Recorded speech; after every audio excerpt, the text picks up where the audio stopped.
In this lesson, we will talk about designing surveys and questionnaires for health assessments. Surveys and questionnaires are vital tools in health assessments, providing insights into the health status, behaviors, and needs of target populations.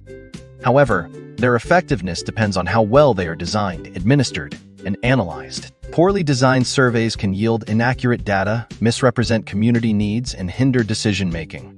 This analysis explores the key principles, challenges, and strategies for designing effective surveys and questionnaires for health assessments. Defining the purpose and objectives, why it matters. A clear purpose ensures that the survey is focused, relevant, and aligned with the goals of the health assessment. Best practices. Identify the specific health outcomes, behaviors, or determinants being assessed. Avoid collecting unnecessary data to reduce respondent burden. Example: a survey designed to assess maternal health might focus on prenatal care access, nutrition, and complications during pregnancy. Choosing the right data collection method, why it matters. The method of data collection affects response rates, data quality, and logistical feasibility. Methods: face-to-face interviews, useful for populations with low literacy but resource-intensive. Telephone surveys, cost-effective but limited in areas with poor connectivity. Online surveys, efficient but may exclude populations without internet access. Paper-based surveys, suitable for rural or low-resource settings but require manual data entry. Example: in a resource-limited rural setting, face-to-face surveys may be more effective than online methods. Structuring the questionnaire, why it matters. A well-structured questionnaire improves clarity, response rates, and data reliability. Best practices: begin with easy, non-sensitive questions to build rapport. Organize questions logically, grouping similar topics together. Use clear instructions to guide respondents. Example: a health behavior survey might start with general questions about lifestyle before moving to more specific or sensitive questions about alcohol or drug use. Designing clear and culturally appropriate questions, why it matters. Ambiguous, complex, or culturally insensitive questions can lead to inaccurate responses. Best practices: use simple, concise, and jargon-free language.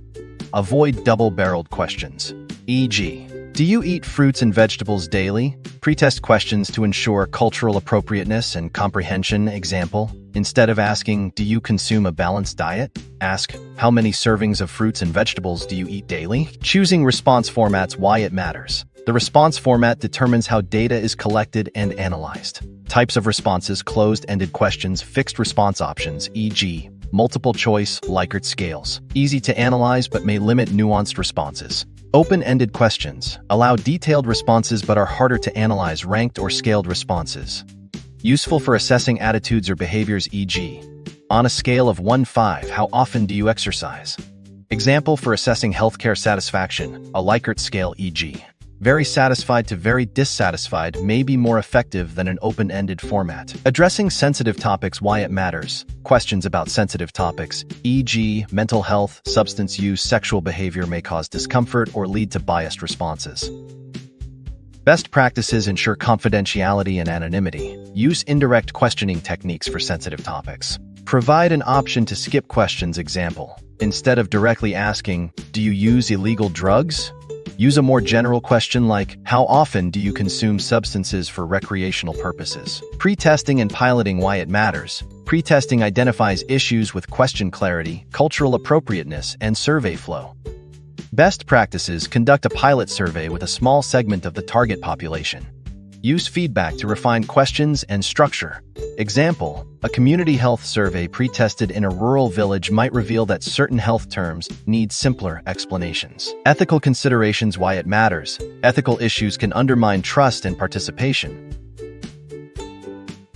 Best practices: obtain informed consent from participants. Ensure data confidentiality and secure storage. Avoid coercion or undue influence. Example: include a consent form explaining the purpose of the survey, how data will be used, and participants' rights. Designing surveys and questionnaires for health assessments is a critical process that requires careful planning, cultural sensitivity, and a strong ethical foundation. By defining clear objectives, identifying the target population, and selecting appropriate data collection methods, health professionals can ensure that surveys are relevant and effective.